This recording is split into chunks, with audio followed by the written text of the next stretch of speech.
Hello, friends.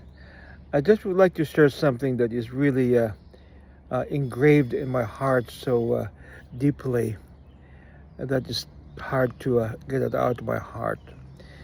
When I was growing up, I have so many dreams, and some of them were just ridiculous dreams. I wanted to be an actor. I wanted to be a singer because I always can sing, but I don't think I'm gonna make it. I wanted to be all kinds of things. I want to earn money. I want to be famous. Some A lot of really ridiculous dreams. I even want to be a farmer, have a big piece of land that I could farm. So those are the dreams that I had. But so I decided there are just too many of them. So I decided, why can't I just narrow it at least into three dreams that they can be passionate about, and that can I fulfill much easier if it's only three instead of so many dreams that I have in life. So I came up with these three things that I really wanted to fulfill in my life. First of all, I'd like to serve God, but to serve God in such a pleasing way, in such a joyful way. So I have to find something. I have to find any kind of ministry, any kind of job that I love so much that even if I don't get paid, I still would like to do it. Something that I'm so passionate about, something that I love so much that I'm in love with. And I discovered that I really want to work with foreigners, with internationals. I just love it. I worked in the UN for 10 years, United Nations for 10 years. I loved it. I worked in Virginia in a big church there with diplomats in Washington D.C. I loved it too. Here in Waterville in Colby College, I have so many students coming to my house, and I love it. And then I want to work with poor people. I want to help because that gives me joy to help others in need. So that would be my number one dream, to have a career or to have a work that enjoys so much, that I love so much, that even if I don't get paid, I still would like to do it. Right now, I'm working with international students, and I'm working with the poor people in the Philippines, with the tribal people. I'm not getting paid for it, but I love it. I just love it. I started this nonprofit, working with the internationals and the poor people. I just love it.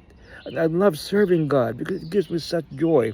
So that's my number one goal. My second goal is, I was even when I was younger, I'm thinking, boy, would it be nice to have a beautiful family, a family who cares for each other, a family who loves each other. And maybe thinking a beautiful wife, some wife was really very caring and stuff like that. And I've achieved that. Not a perfect family, but I have such a loving family. My kids are they're in their 30s. One of them is 40 years old now. And I still kiss them. I hug them. We hug each other. Not a perfect family, but there's so much love in my family. And my wife, wonderful wife, I know she's really taking care of me, and she's beautiful too. Oh man, this dream, I achieved my dream. Not perfect again, but I was able to achieve the second dream. First, I wanted a career serving God, something that satisfies me. Secondly, I wanted to have a loving family, a family that's just completely together, not dysfunctional, really completely together. Not perfect, but completely together with loving each other. So that's my second dream. My third dream is I really wanted to write a book. No, I've always wanted to write. I love to write.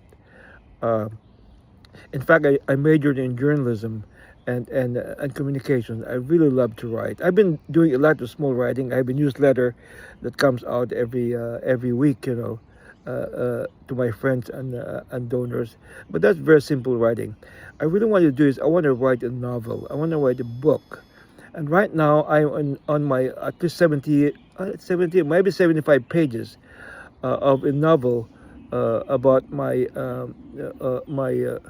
parents' love affair during the Second World War. It's kind of anonymous because I'm changing the names because I don't really know all the details, but I just gathered all this information from my mom and my dad, how they met and they fell in love, how they reared their children, in such a way. And that's what the Second World War. They really suffered a lot during the Second World War, especially my dad, who's a former prisoner of war and who almost died in what they call the Bataan Death March.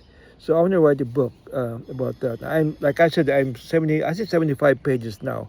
I have about 300 pages is my goal. So those are my three dreams.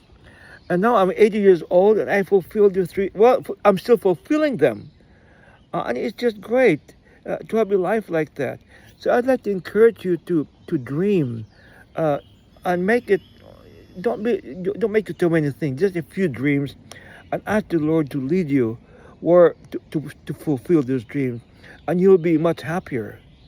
I love what I'm doing now. I just, even at my age, sometimes I wish I've done this. I wish I have done this when I was even younger. We're helping poor people and stuff like that, which I did, but not too much. But this time I feel so fulfilled about what I'm doing.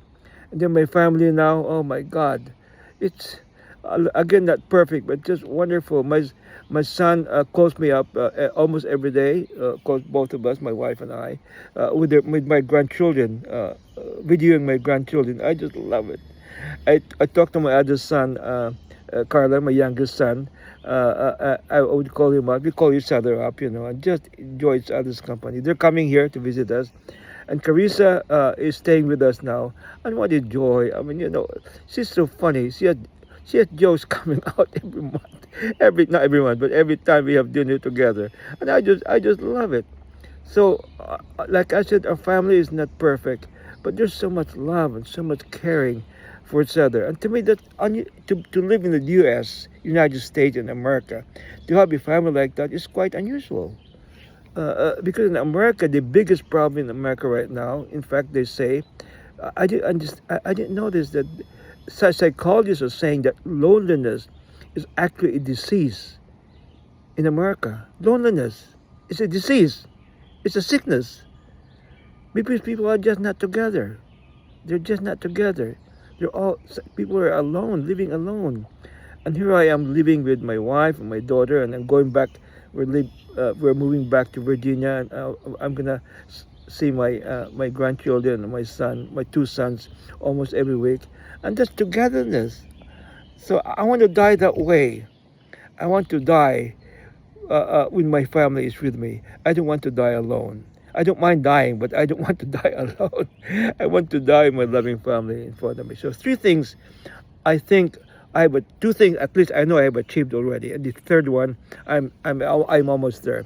Like I said, the first, I want to serve God. I want to have a career that I love so much. I'm so passionate about that. Like I said, even if I don't get paid, I still will work for it. So I've achieved that. I'm still achieving it. And then loving family, I have that. I'm still continuing. And now, lastly, to write this book. So I'd like you to pray for me as I continue these goals, and especially about finishing my book. Thank you very much. I want to encourage you. Just shorten your goals in life, 2 or 3 or 4 or 5. And then just ask the Lord to make you fulfill those dreams in your life. And you'll be much happier, and you will die happier. Thank you very much for listening.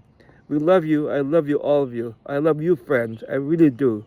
And in my life, I feel so fulfilled, so happy to have so many people in my life, so many friends in my life who care for me and who love me. Thank you very much, and God bless you.